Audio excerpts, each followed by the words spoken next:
This Hangout on Air is live. It is springtime, March 21st, and March Madness. And that means that the RSP is almost ready to pop up above the surface like the April flower that it always is. And got Matt Walden with us. Cecil Lammy is on assignment. Everybody, thank you for joining us on this Thursday in what has been, aside from a postseason that maybe didn't end the way that everyone wanted it to or envisioned or everyone was happy with. It was certainly an interesting and an unforeseen twist. We've had lots of twists, Matt, in the last few weeks with free agency, seeing how teams, what I love about this time of year, much like during the draft, Matt, is teams show us their personality. You know, it's like they're lying on the couch and we can analyze them. We can think about what they want to do or how they aspire to be or see themselves. And then we have on the outside, of course, our view of things. And one team that we talked about last week with Cecil, Indianapolis, and this was a move that just impulsively, when I saw the dust settle after the first wave of free agency, I just thought Justin Houston to the Colts just made sense. And apparently they were after Preston Smith, and Green Bay beat them out just by a small margin. But I wonder if, at least for the short term, they got the better player. And how much does this make them a more credible team against Kansas City, Houston's old team, and, of course, a team that has a hill to climb this offseason? Yeah, I mean, I think it's a great addition for them because they get a player in his prime.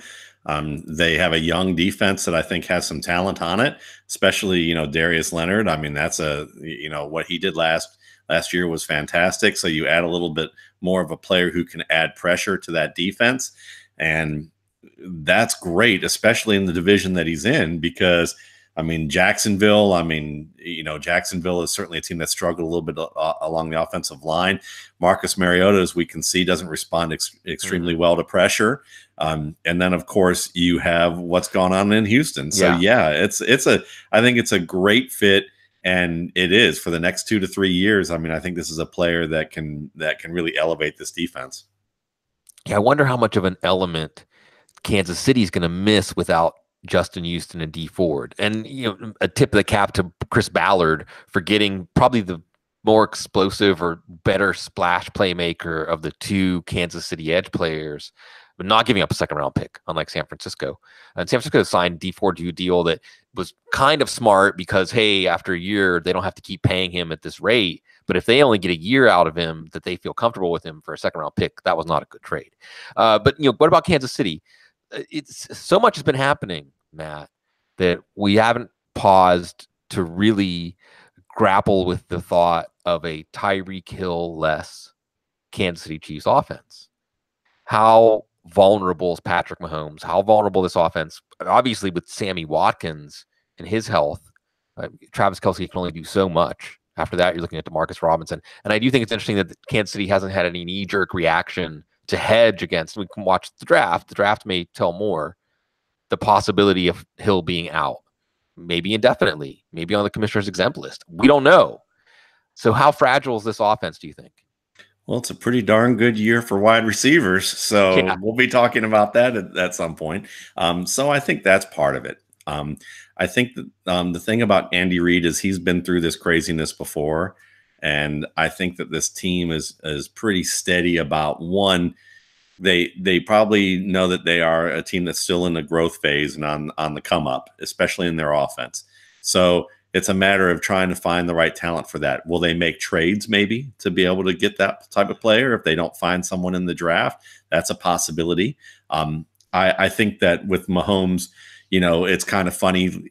There was talk locally. I remember I was on a show about 3 weeks ago, and the fans wanted to know, where in the top 10 overall did I think Patrick Mahomes was going to end up in his career, which I thought was a little premature, even as much of a Mahomes fan as I've been. Let's just look at this next year and understand that they're going to have to get some pieces around them. And I think that they don't have them currently right now to be able to help elevate that offense in the way that made it easy last year. And then when you look at the defense, I look at what's missing on that defense and what they've given up, and I think a lot of it has to do with Spagnuolo kind of probably resetting this defense in terms of conceptually what they're going to do, and being okay with saying, you know what, we're losing talent. Yes, we know that we may go slip one more down, as you said last week, to number 32 as opposed to 31. What's the big difference? But part of it too is if he's working with a guy like Reed, part of that too is, and they may look at it and say, what do we want from this defense? What are we trying to get out of it? And is the time for us to really kind of start from scratch at this stage? Now the hill part of it really is a little more worrisome, because now you just took away your most dangerous element of your offense in the passing game, and really actually your dangerous element, period, because he's the one that creates so many matchup problems and so many issues with all those pre-snap motions and all the things that they can do. So what ends up happening here is now the defense becomes more important, and they've already gotten rid of all these guys. So they're going to have to find somebody, either they know something we don't know about this Hill issue, that is going to have Hill playing, or more likely, we're going to find that they're going to acquire some people in the draft, either through a trade and or additions with young players. And there's some players in this class. I mean, I won't go into detail with that, but there's some players in this class, especially as I'm seeing on Twitter, the fact that, I think there's a player that's probably the top grade I've given a wide receiver, and people look at it and they're so polarized on this guy that it's insane to me. So that guy might fall, if that's the way that the league looks at it. And if it is, I mean, Kansas City could just be in the situation where they're just kind of like holding out their hands and they're just getting manna from heaven, even though, they're in situations that most teams would be freaking out about. Yeah, there's a lot of talent at wide receiver in this draft. Potential number ones, maybe a little more than last year, but tons of role players. Again, tons of players you can see stepping in from day one and contributing to an offense. So Kansas City may have to tap into that. Again, the defense sliding a little bit. So they're a team in transition. No team in more transition maybe on offense, though, than Pittsburgh. And I talked to Matt Williamson about this on the couch this week, Matt. And we have Le'Veon Bell coming out. And look, I'll admit, as someone who's been not necessarily Le'Veon Bell defender, but taking the stance that Le'Veon Bell won in a way. He disrupted a system that was designed to prevent actions like the one he took from being successful. But he had an interview. Jenny Vrentas did a nice interview with him where he was very frank. His agent, who's been much maligned, wanted him to take the offer. His mom wanted him to take the offer 2 years ago, but he didn't do it. He says he was close, shooting for $15 million a year. Start out $17 million. Then he was going to come back before week 1. Then he was going to come back in week 7. Didn't like some things teammates said. But interestingly, he brought up Ben Roethlisberger. And yes, Ben Roethlisberger was a factor. Surprise, surprise, in leaving. And he basically said that Roethlisberger, and this is going to sound familiar, and a lot of the reaction on Twitter when I just tweeted out that Bell said these things was like, whoa, quarterbacks have favorite receivers, or quarterbacks decide who the ball goes to on a play. But Bell indicated something under that maybe it was based on personal or non-football or just capricious, arbitrary reasons from the point of view of one of those players. And it also pointed out, I thought it was interesting that Jenny put in there, that he was obsessively fixated on James Conner's involvement at the goal line, thinking, and probably rightfully, that he wasn't used the same way, although you might argue he's not as good of a short yardage runner. And the idea that, and Aaron Rodgers comes to mind too, and Matt Williams and I talked about this, and Matt LaFleur. The idea, Matt, you talk about in structure and out of structure, right? And what did we do with these quarterbacks in the late stages of their career when they probably would benefit from playing in structure more, but they just don't? And what's going to happen with Roethlisberger without Brown? What's going to happen with Aaron Rodgers with a coach and Matt LaFleur that's about his same age and going to want to collaborate with him and not just watch what he does from the sidelines? Yeah, I mean, it's a great question. And I think that comes down to how good leaders these people really are, and how they were brought up as leaders, and what was allowed of them, how they were enabled or not, and I think that, you look at Ben Roethlisberger, and I mean, a lot of this is all narrative street and speculation, and I don't really know. But what I would piece together is this, Bloom. I mean, first of all, remember Chad Spann, who played with the Steelers for a short period of time, and he talked about all the different teams that he got to have stops with, and he said by far the Steelers under the Mike Tomlin era were the best of the teams that he worked with. And he talked about all the surrounding talent. And he often talked about specific players. He never brought up Ben Roethlisberger one way or the other, but he brought up all the other different players and how encouraging they were and how helpful they were and how professional the system was. So there's that. And, because a lot of people are blaming Tomlin. A lot of people are giving, dishing that out and saying, well, he's the one responsible for all of this. And I can understand maybe to some extent that he probably, as the coach, you have to manage a locker room, you have to manage, people to a certain extent. But then there are some people who may be a little bit above the law. And I think that when we look at teams, sometimes the franchise quarterback is going to get a chance to be a little bit above the law in terms of how things are run.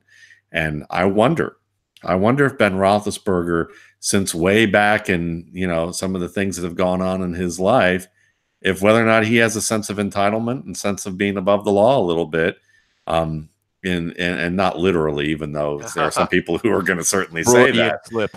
Yeah, but in the sense that that may add into it a little bit too, is that he's gotten away. Maybe he's gotten away with some things, or maybe he's been in a situation where it just seems like that when there's trouble, he seems to be above it, even if he's involved in it. And after a while, you start to become complacent with that behavior, or you start maybe to buy into it to a level where you're like, you're the one calling the shots. You don't like the offense. Well, let's get another offensive coordinator. That isn't working out well. All right. That type of stuff seems to continue to happen. And I've won them a Super Bowl. Even those types of things. We've heard about players who, when they come into town, they run the show. If they, Peyton Manning ran the show in Denver. I mean, that's basically what we heard. So if Ben Roethlisberger's still there, maybe that's part of the problem.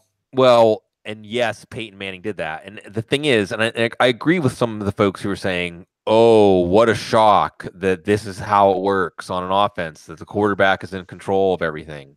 However, what's different here is, yes, Peyton Manning could be in control in Denver or in Indianapolis, but when those players have the respect of their teammates, that all goes down easier, and the respect can be gained by in a lot of ways. But you have the Belichick idea. Go back to that Pepper Johnson interview where Belichick is going to honestly solicit and consider your opinion. That doesn't mean that in the end he may agree with you. He may disagree with you, and you might have to just swallow that. Well, that's not the direction. My advice was ignored. No, I mean, not ignored. My advice was considered and disregarded. But the respect is there to fall in line with that imperial hierarchical decision making. And I think that what we have in Pittsburgh is an indication that it wasn't there, at least from these two players. And then also, here's the other thing, Bloom. I mean, think about it this way. You talk about leadership and earning respect. Respect's earned by your actions. All I know is that Antonio Brown, it works out really hard. Yep. Le'Veon Bell realized he needed to get a little slimmer and get into shape. Ben Roethlisberger's been kind of a tubby guy since the motorcycle accident up until a year ago, right? And hasn't really looked like a guy who kept into tremendous amount of shape. So I wonder if the team looks at him and goes, "All right, you tell us what to do, you determine all these things, but what are you doing? How hard are you working? What are you putting into this? Or are you just kind of leaning on the talent that you have, and everyone's letting you do that and get away with it?" Yeah, I forgot all about the motorcycle accident. That's one of the most amazing and dramatic twists I can ever remember to a professional player's career, in a career that's had many twists. Okay, I'm going to totally turn the page away from these big picture AFC Game of Thrones kind of stuff that we were talking about, and a little bit of NFC with Aaron Rodgers and Green Bay. And Mookie asked about the moves that Green Bay made. And really quickly as an aside, Matt, they picked up Preston Smith. They picked up Zadarius Smith, your guy that you very aptly predicted. I love giving you credit for things, Matt. That Zadarius Smith would be I don't know if you said specifically, decisively, he would be a better pro than Bud Dupree, but you said he can be, and some indicated that you probably expected him to be. So they add them both on the outside. They let Nick Perry go. They add Adrian Amos. They add Billy Turner. But the point is, it's a spending spree that's not like anything that Ted Thompson would have done. So what do we think about the new direction for Green Bay? Well, I mean, I think it's good that they're trying to shore up the defense. And that tells you also that maybe one of the other things that they need to do and that maybe they want to work on too is also run the ball a little bit more.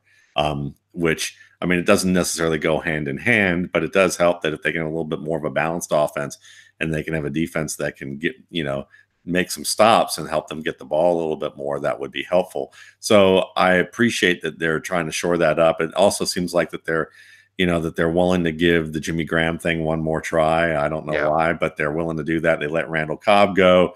So at that stage of the game, they're kind of have some new receivers into the mix. So there's going to be an adjustment period on offense. So trying to help out that defense probably is a good idea, and getting some disciplined players. And certainly Zadarius Smith, Smith is one of those guys who plays with discipline, plays with intelligence, plays with intensity. He's an aware guy.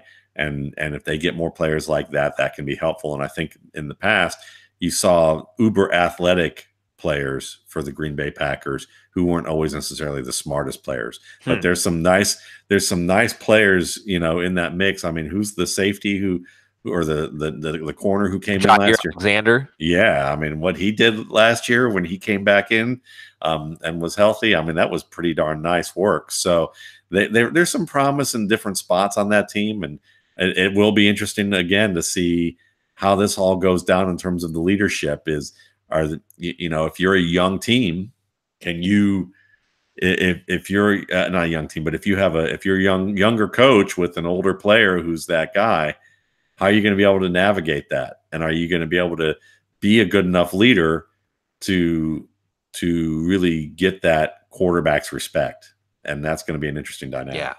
Oh, yeah. There's a lot. The Green Bay is a team in transition. Minnesota and Chicago are not so much in transition. Minnesota, it's all about Kirk Cousins, and Chicago, really, they're competing against themselves almost at the top of the division at this point. And Detroit's like broken down on the side of the road, changing their tire or something right now, basically. I mean, they got some good players in free agency. But it just felt like they had no momentum coming out of 2018 whatsoever. Okay, so I'm going to totally turn the page, something different. Well, actually, just one last thing on the Zadarius Smith, because we hear a lot about your thoughts on offensive football and individual talent evaluation, and then in season, everything you're gleaning. But you did kind of go out on a limb about Zadarius Smith. Can you go back to, and as much as it illuminates some of your philosophy of evaluating players on the defensive side of the ball, what made Zadarius Smith stand out to you when everybody else was watching Bud Dupree, who's still making $9 million+ for the Steelers? I think it's the same thing as it is for offense, which is that we really get hung up on bigger, stronger, higher, faster, quicker is better, as opposed to you just need enough of that within certain tiers or buckets to do the job. Mm-hmm. And then after that, it comes to how does a player process information on the field and integrate all of these skills that they have into their game. And it just seemed to me that Zadarius Smith integrated all the skills that he had at a higher level than what Bud Dupree, with all of his great, individual parts, wasn't able to integrate. To me, it comes down to the simple thing more and more is that he greater than the sum of his parts, or his game not equal to the sum of its parts. Right. And I think that, a guy like Bud Dupree, his game is not equal to the hefty sum of his parts. Whereas Zadarius Smith might have discount parts, but when you add it all up, it locks in together in a way that he expresses his game at a higher level. Right, and I think words, Matt, that we've done this from the sidelines talent evaluation for over a decade now, and words I find myself coming back to more and more at every position. Perhaps quarterback was a little bit ahead of the curve, because I think we zeroed in pretty quickly that at quarterback, you really have to evaluate the decision making and kind of simulate what the quarterback is taking in and processing and how it's making them react, and extrapolate from that, and not so much physical things that you observe. Mechanics are good, but mechanics follow mindset, and so on. But now I find myself coming back to awareness or processing for every position. And it's a discrete part of an evaluation that, while we can't quantify it, we can absolutely point at it and point at good or bad instances of it. And that part of it, no matter what position we're talking about, right? Because I actually am going to be able to gracefully transition into what I was going to ask you because of the way this conversation has gone. Because we talk about this if you're evaluating defensive backs. Well, awareness or instincts or diagnosing a play can be equal to 0.2 on their 40 time or something like that. And we watch players, and if their instincts aren't valid and their decision making, if they're not in tune with the game, if the game isn't speaking to them, it doesn't matter what their measurements are. So we got Josh Jacobs Pro Day this week, and we aren't going to go into the specifics like about Jacobs. We can, but it was a 4.6, and Jordan McNamara, who does great work for Football Guys on the recap team and has some good dynasty stuff that he's working on, pointed out that Jacobs ran a 4.5 at the Pro Day the year previous, and he had a 9.4 broad jump, but I think someone pointed out that he had a great vertical. But you see this recontextualization of his, or grappling with whether there should be a recontextualization of his valuation based on these numbers. Now, since you started doing the RSP, numbers have become a lot more widely reported, and just part of the lexicon about a player. The identity of players are attached to measurables, where measurables were not something so widely seized upon to define players. However, I know just from conversations we had that at the very least, you mentioning measurables as a reference point has increased. Has how you perceive players at all changed based on that? You talked about thresholds. I think that's an important thing. And we have to acknowledge, like, say someone like Elijah Holyfield, here's a good test case. Like, is he just below a 40 threshold? I remember Cecil and I went to the Shrine game, first All-Star game we went to together, and he loved Tyrone Moss. And you just watch Tyrone Moss, and as good as his instincts and ability to his vision, the burst just wasn't there. I remember saying to him, Cease, like, I don't think so. I don't see the burst. I think he lost something that he's not going to get back. So now that we're zeroed in more and more on these measurables, how has it added a layer, or has it added a layer to the RSP? Oh, it absolutely has. It adds contextualization in terms of how these things fit, but you have to have some give with it and how you define things. So let's take running backs as an example. And Elijah Holyfield's a great example of that, because he's running 4.7, 4.8, 40s. But when you look at his 20 speed, that's faster. Like you have the 40, you have the 20 shuttle, you have the 3-cone drill, you have the vertical leap, the broad jump, and each of those things mean certain things. I mean, the 40 time, you have the long speed. You have the 20 shuttle, which is acceleration more than anything, with a little bit of stop-start quickness added in. You kind of a combination of both, but leaning more towards acceleration. 3-cone drill is also kind of minor on acceleration, major on change of direction quickness. Vertical leap, explosion and leg strength. Broad jump, leg strength and explosion. So when you look at those things, you look at, well, what is the purpose of a running back? What are the skills of a running back? What are the details or the roles and responsibilities? And when you think about running back play, what's most important isn't running 40, what your build-up speed is after 20, 30, 40 yards, at that point. It's more about the first 5 to 20 yards, and whether you can change direction quickly, whether you also have strong enough legs to withstand contact while you're trying to change direction, whether you're trying to pull through people, where you're trying to do all those things. So when I look at a 40 time, oftentimes I also want to see all of those things together. So I'll look at a guy like Holyfield and say, well, if he's quick enough on tape in the first 20 yards, is he able to beat safeties, around the long corner? Is he able to do it around the short corner? The short corner is more difficult to do than the long corner, so you understand the difference between long speed and short speed in that regard. Is he able to, what type of running, blocking schemes is he going to run? If it's a gap scheme where he has to be decisive and just hit downhill fast, well, that's more important with acceleration than it is stop start speed. So you start to piece these things together like a puzzle, and sometimes what will happen is you'll look at a player, and we'll go to another player as an example of this, is like Caleb Wilson, the tight end for UCLA. He ran a 4.56 40. The only guy who ran a faster 40 was Noah Fant. But when you look, and he has about 4.4 speed in the 20 shuttle and about 7.2 speed in the 3 cone. And those are, I've kind of put those out there as in, I've have buckets of thresholds for star play, starter play, committee play, reserve play, based on these time ranges. And I looked at, it's funny because Gil Brandt showed a card on Twitter of what he saw as these are the basic times I'm looking for each of these things, or basic measurements. And a lot of my stuff's a little stricter than his is. So I'm glad to keep it that way the more I look at things. But I look at that stuff, and sometimes what will happen is you'll look at Caleb Wilson and say, all right, well, he has elite caliber, star caliber speed or separation skills to an extent. Does he do the things he needs to tools wise to separate? Is his acceleration good enough to get him to that speed? So you have to piece this stuff together, I think, more than anything, both with the film in terms of the techniques that he has to use to unlock these types of athletic skills, as well as how these athletic skills also are paired together, because when you're separating off the line, that's first really about that 20 shuttle speed. If you're going to have to deal with press coverage, it might also incorporate some of that 3 cone drill speed. None of that may even matter if you don't have any good footwork or handwork to be able to use techniques to get past people, or if you're not able to read coverage well and you're slow to react to that stuff. So what I will end up doing is sometimes taking the times and factoring those things in, and I either will raise them up a tier or lower them a tier based on that information. So it's really helpful information, but you don't want to make it exact.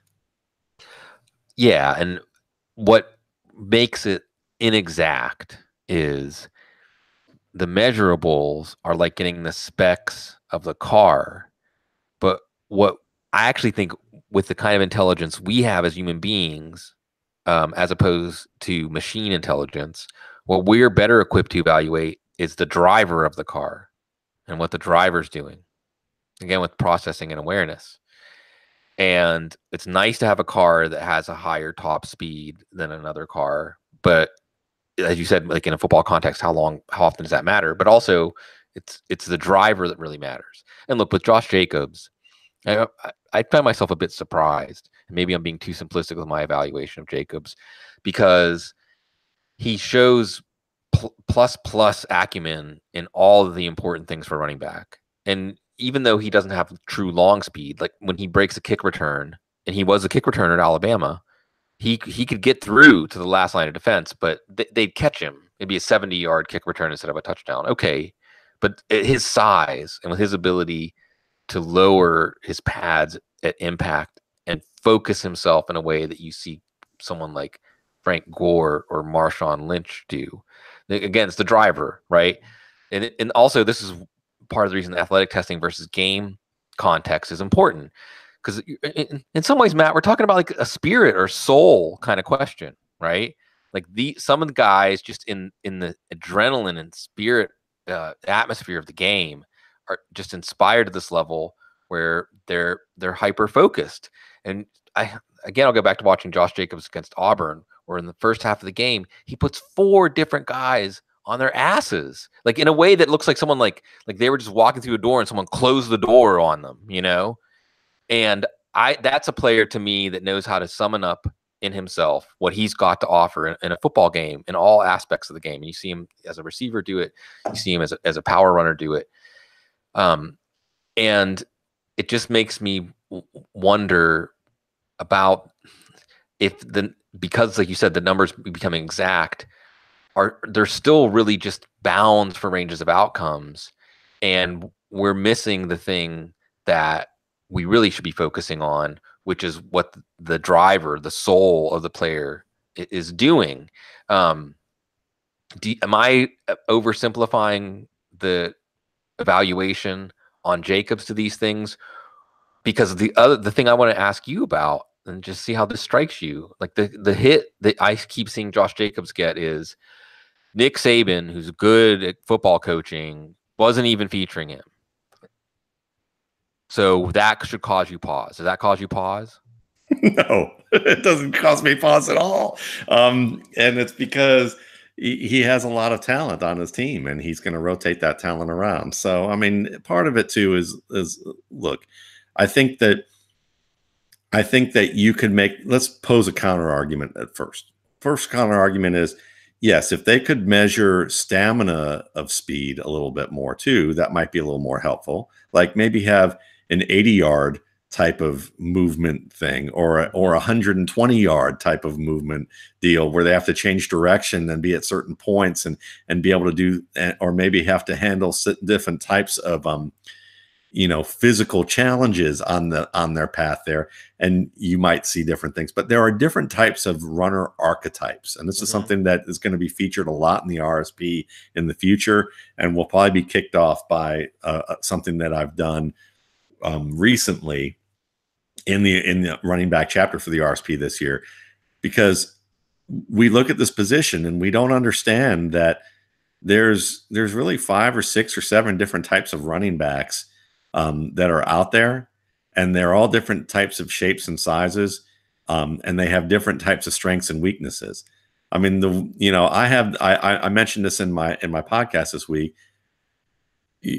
Justice Hill and Benny Snell have the same grade. They're completely different backs. Yeah. And the way that they're in size and shape and how they express themselves. And so as a result of that, there are some backs that have way more stamina. Marshawn Lynch has unbelievable stamina as a runner. He's not fast, but there's probably he can probably run through 24 hits in the span of in his prime and still get to the end zone. Even feed something off of the hits. Like, yes, he's a different cat. Like yeah. The way he played the game, things that might start to wear down other players, invigorated him. But what's funny is, who else was that way? Barry Sanders, Walter Payton. Neither of them had great speed, but they were able to do that too. But they also did things a little bit differently. People are freaked out about Darrell Henderson because he doesn't make hard cuts.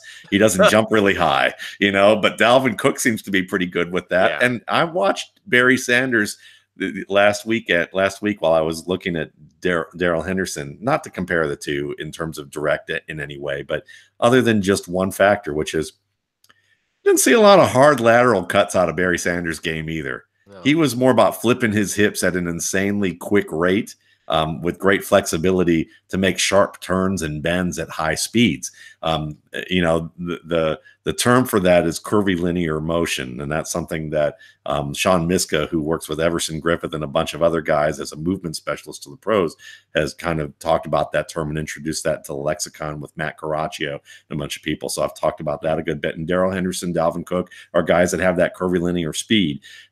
So it's a different thing. And sometimes I think what happens is, in the desire to be exact, our immaturity with understanding how to apply data sometimes generates this one size fits all unintentional outcome of applying data, when again, the running back position in itself, you've got Darren Sproles, who's smaller than a cornerback, and you have Brandon Jacobs, who's as big as a defensive end. And we don't apply the same standards for cornerbacks as we do defensive ends, but we're going to apply the same standards to running backs. Yeah. I mean, that's the problem here. And yes, part of it too is, I love the analogy that you make about it's the driver of the car. It's, the story I'll look at it is this, we always talk about the equipment, as musicians talk about equipment all the time and what kind of good equipment they have. And trust me, you as a saxophone player, if I want to buy the saxophone I sold now, it'd probably cost me 15, 20 grand to get it now, which is like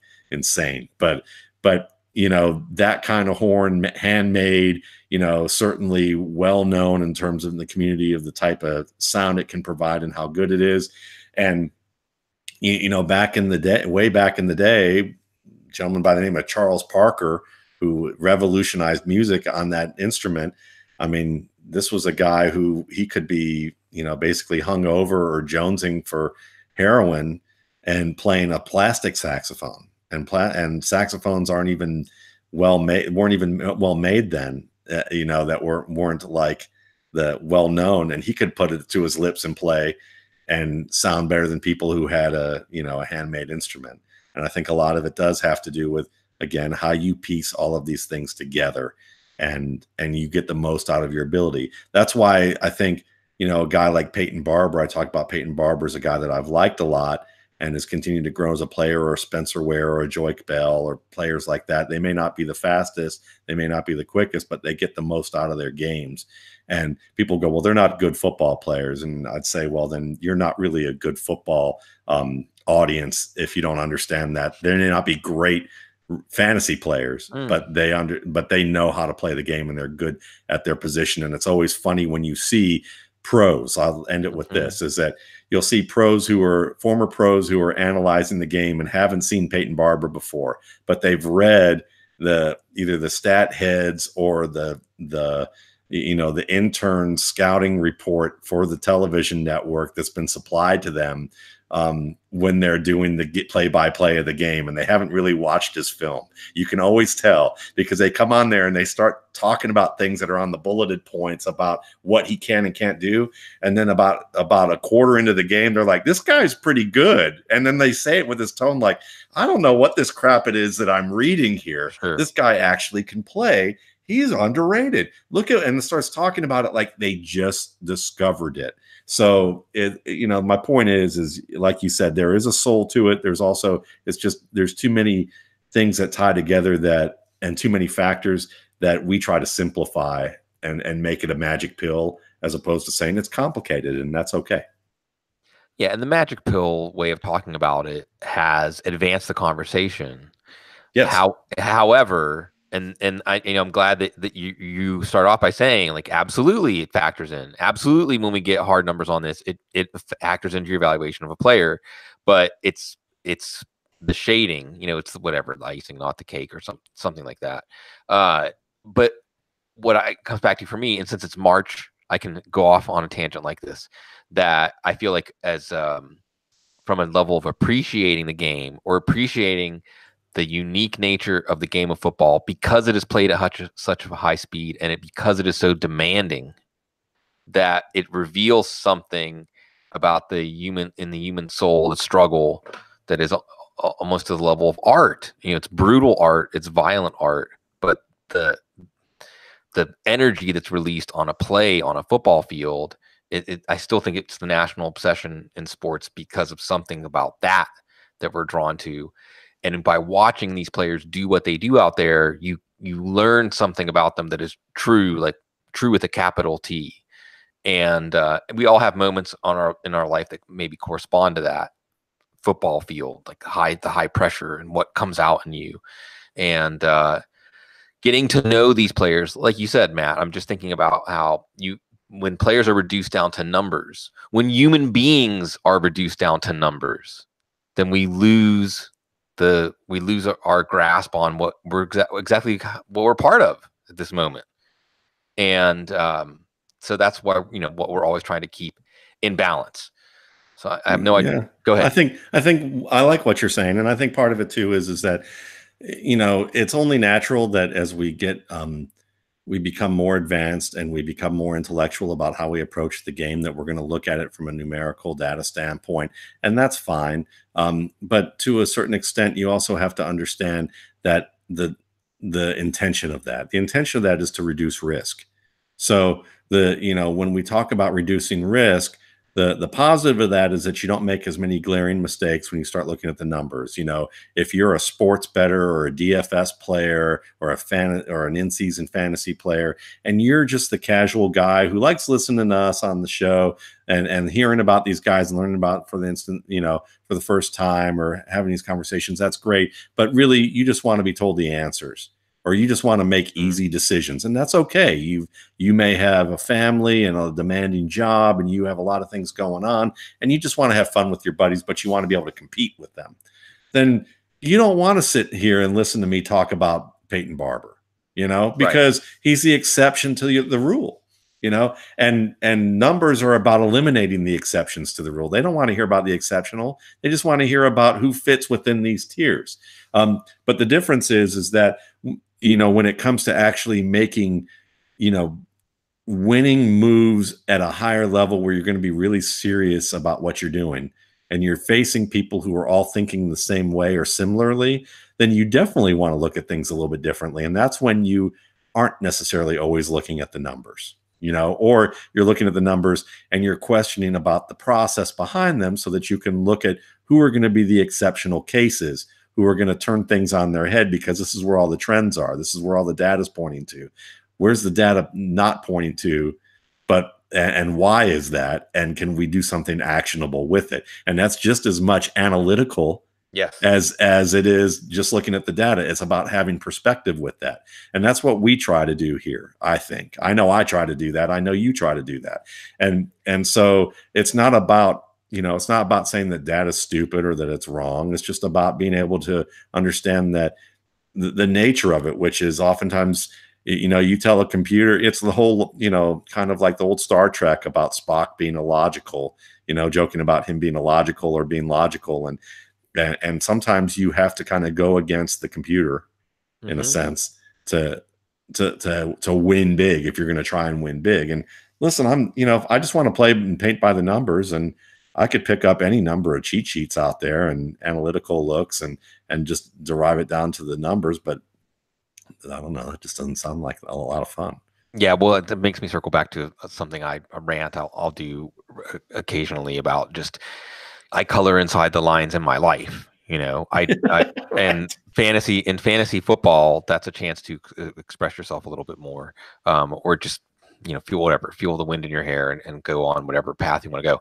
But so coming back to what I'm just trying to think. This actually, like, the first week of free agency was just exhilarating, and this week, well, you have the drip drip. It seems like teams are even less inclined now to make that second wave, and the second wave may well span after the draft. Teams may slow play free agency enough now, Matt, where they can really wait and see what happens in the draft to determine what they do in the second wave. So there isn't that much happening. One thing that did happen, one of your personal favorites and somebody that you drew my attention to, and it was beautiful for a while, and then it wasn't, was Randall Cobb. And Cobb, now a Cowboy. Is there any hope? Because he was everything you said he was going to be and more. And he and Aaron Rodgers had a special connection. And then it seems like every year, as soon as the seal for a game, part of a game, a few games, you'll see some of that old Randall Cobb. We saw it against Chicago to open the season. As soon as the seal is broken, we don't see that Cobb again for the rest of the year. And it's interesting to me too, because when he signed this contract for under the highest possible money, I think he could have got more money elsewhere. He was 24. It was a 4-year deal. And lots of us said, myself included, that's really smart, because for a wide receiver at 28, you can get a second big contract. He got 1 year, $5 million. Is that a picture of where he's at? It could be. I mean, I'm interested to see how healthy he really is, and whether that's part of it. Is he a guy who's kind of always having nagging injuries and a little broken down here and there, and toughing his way through it? Because he is that kind of tough guy. He was that kind of player. I mean, usually when you have running back experience and you play a little bit of both, that might be part of the issue. But I also think that he's someone that will benefit from having a guy on the outside like Cooper. And also with Jason Witten coming back, you're going to now you see him in a light where you're like, this is some strong talent around him. Because really, I mean, Devontae Adams broken down Jimmy Graham, and that was about it. Mm-hmm. In terms of what was going on, and no offensive line. And so I think this is a situation where if Cobb isn't a 1,000-yard receiver, he's never going to be one again. This is kind of do or die for him with his career, because there is good supporting talent around him. There's also good receivers around him that are going to help him get nice matchups. And we know that defenses can't play certain types of coverages as long as Ezekiel Elliott is in the backfield. So, I mean, I think as long as he looks decent in camp, he's a lock for at least 800 or 900 yards in this offense. and they'll also have Alan Hearns, and maybe they both don't. One doesn't make the team. Hearns at $4 million.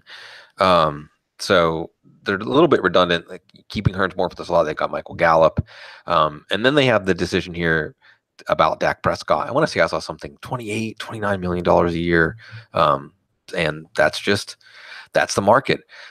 What else can we react to? Reacting to things as Cecil would implore us. Ryan Fitzpatrick in Miami. I like it. I like it, even though Miami's tanking, because you don't truly send a communication to your team, either explicitly or implicitly, that we're not trying to win. And when you get Ryan Fitzpatrick, you're reminding everybody, hey, we might be doing a tear down rebuild, but we're going to still go out there on Sunday and try to win. Well, it's going to be interesting to see how long that beard holds up in that Miami weather. That's for sure. Moisturize it, oils. Yeah. Yes, absolutely. And then, I mean, maybe he'll have carried some players with him out of that beard that he can help out with that Miami offense, and maybe they'll drop out of that beard. Oh, hey, Kenny still, Devontae Parker. I can Kenyon definitely Drake. I'll be happy with Drake and Stills. Devontae Parker has to prove that he's a player.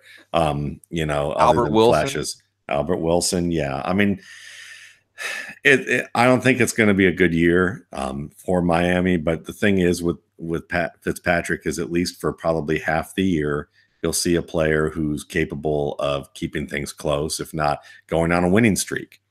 And then we'll see when teams start to figure them out a little bit again, or start to see certain things that they don't like. I think they've already figured them out, but you're going to see different issues. But I don't know if they have the guns to do what he did at the beginning of the year in Tampa. So are they going to add more to that? Because no. I don't think they will either. Maybe in the draft, but no. Yeah, that's what I'm saying. Is it'll have to be in the draft. It won't be in free agency. And I'm still skeptical about Gesicki as a player. I mean, he might be a workout wonder. That was the fear with him. Kobe Fleener. Yeah, exactly. Well, that's that driver, right? Like when you watch him at Penn State, you saw him make some plays that showed off his athleticism, but you didn't see a player that had that, the eye of the tiger or something like that. Or just the mundane things like balance. Like just balance.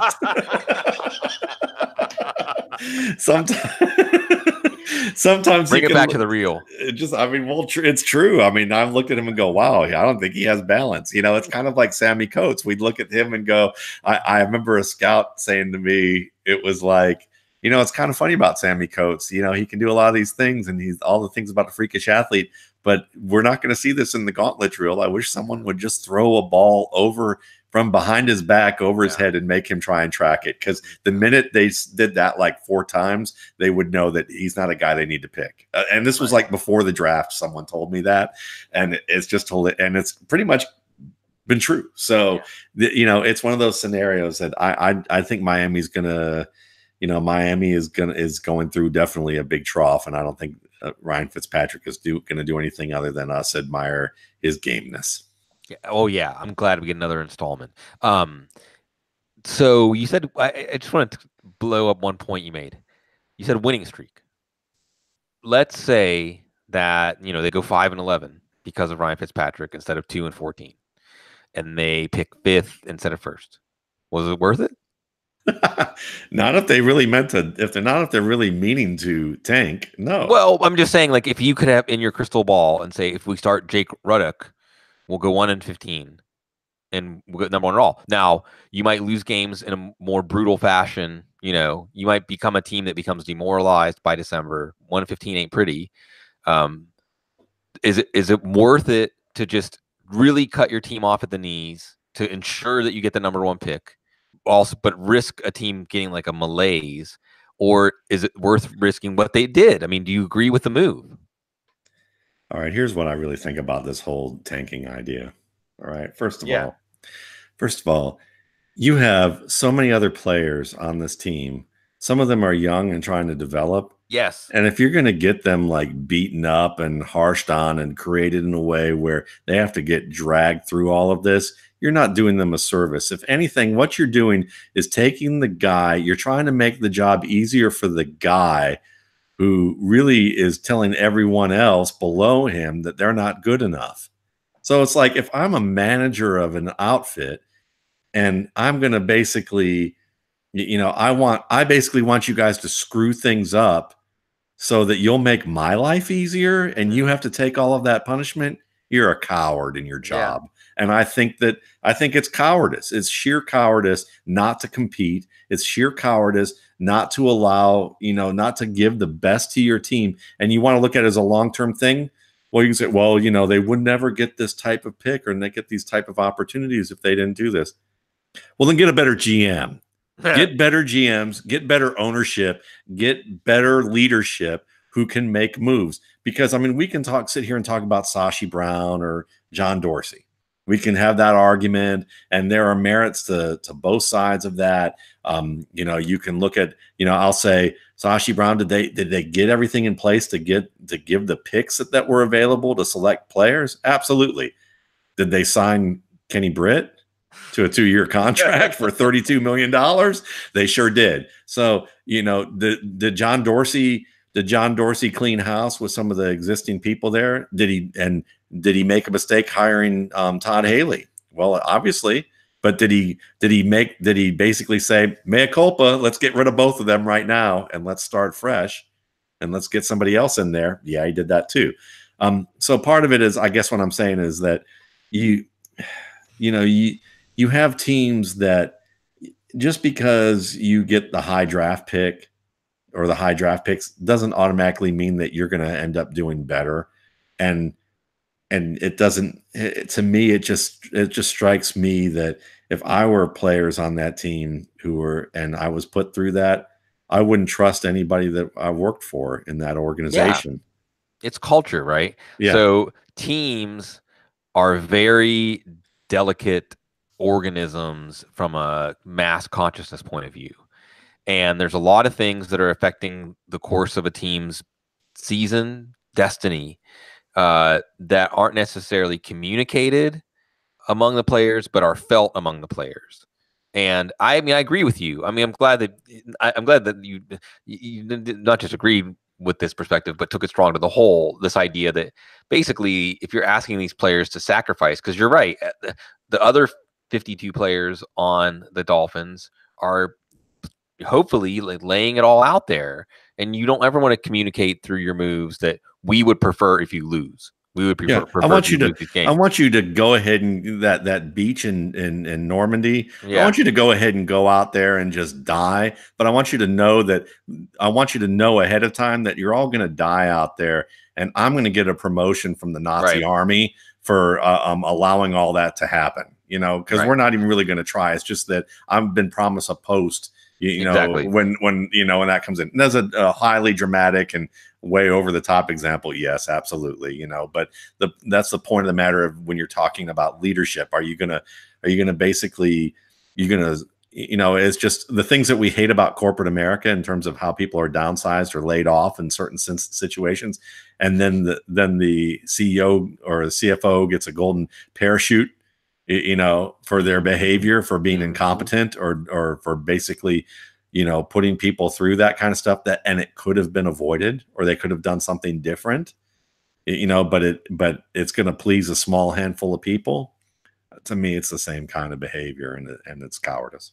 It's a good thing, Matt Waldman, that it is 8:56, because now we're getting to the real issue.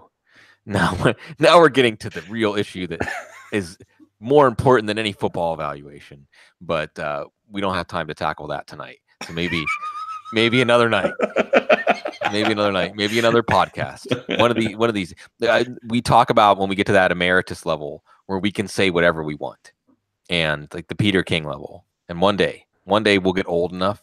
Is that what he's doing these days? Saying whatever he wants? I don't know. I don't know. I don't know what he's doing. I'm just saying there just comes this point where you've been around long enough that they just think we're senile. I think that's probably what'll happen. On that note, I just want to say, and I went to, and my man Johnny introduced me to him at the very first NFL draft I went to in 2006. I met Gil Brandt, and he's going into the Hall of Fame this year. And what I really love about Gil Brandt, I don't even know how old he is now. He's like 80 in his 80s for sure, and but I think he maybe even his high 80s. Like I want to look that up right now and see how old he is because he is you sense by his presence on social media that just like all of us in draft Twitter, he's 86, turned 86 a couple of weeks ago. Um, he's excited. He's enthusiastic. He likes this stuff. He likes finding out what's going to happen. He likes, what's going to happen with Arizona and Kyler Murray. He cares about the players. He like genuinely likes some of the players, and they genuinely like him. And it's great. I think that I remember getting to meet CEO Brocado at the guy. I think this is the 3-cone that he invented. Yeah. Just Good drill too. a titan. Yeah, right. And it's funny because Josh Norris and Justice Mosqueda and excellent live young minds are coming to the 3-cone. It's like a very important way to measure an important thing. It's where a car, see, this is where like, I don't care how good the driver is. If that car can't make that turn, you ain't going to win that race, you know? So there is like a real sort of basic wisdom to it too, where you say like, this is why measurables are important in these positions like offensive line, especially offensive tackle, and defensive line, especially edge rusher. The engagement is so short that if you don't have the top end ability, flexibility, or explosion, or something like that, things that are expressed in the 3-cone drill, then you're going to lose more often than you're going to win. It ain't good. Cooper Kupp? Yeah, nice. Yeah, who sounds like everything's on target for his return. Yeah. And CEO Brocado, it was really fun to get to know him out on the road on college all-star games. We were always showing up early for the practices. The word about him was that he would show up sometimes 5:30. This is the classic thing where you get to know the janitor of the college gym or field, so that your seat can be right on the end of the 40. So when you're hand timing those 40s, CEO Brocado got that edge, and was doing it into his 80s, I believe. Also, these people are like, it's funny, Matt. There's a really excellent series on Amazon. It's animated. It's really simple. It's just the stories of the Greek gods. It's the Greek myths, and you understand what that word Titan means when you revisit those myths.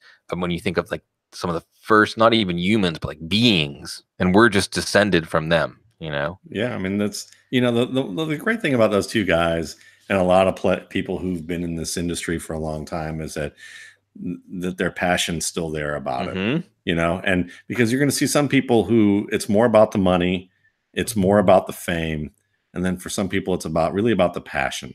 And you can have money and fame and still have passion, and those things can happen, but it shines through with those two guys more than anything. There's some people that you look at and you go, yeah, there's no light in their eyes when this comes to going on. They look good, they're pretty on TV, they talk well, but and they're making lots of money, but they're dead inside, and they may not be, but they seem that way. Right.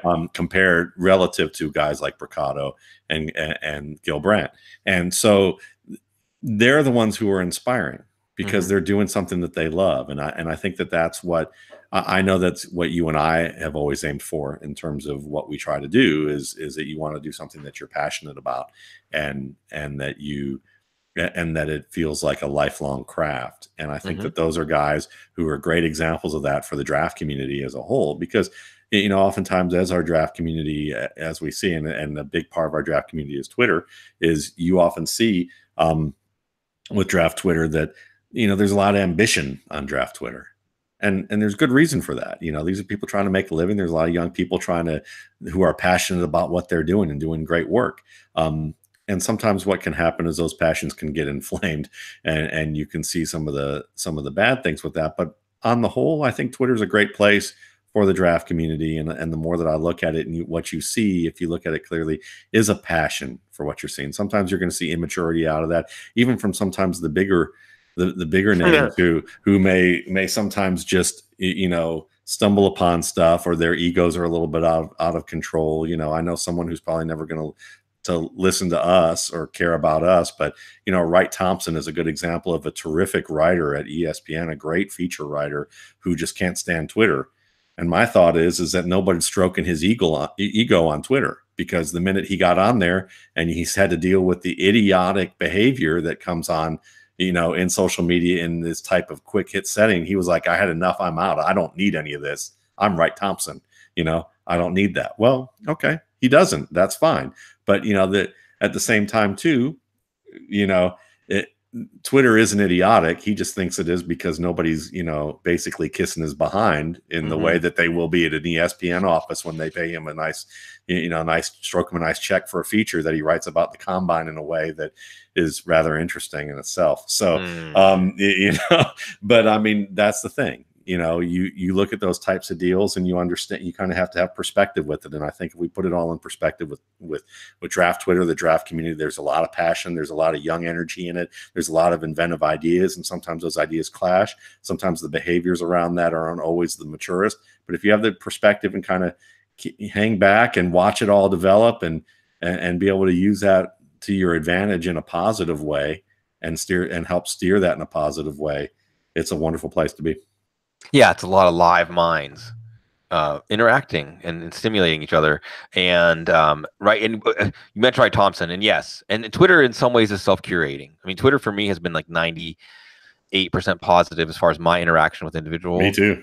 Now that being said, Twitter still exposes you to all the sides of the human soul. Depending, like it's really hard. It leaks in through just like you have to be like really, really disciplined with your follows to keep out just what's going on, and then they still put it in there with like Twitter moments and things. Anyway, but I am reminded that Wright Thompson wrote a tremendous piece on Ichiro Suzuki. Sorry, Cecil, I'm talking about baseball. And who retired in Japan.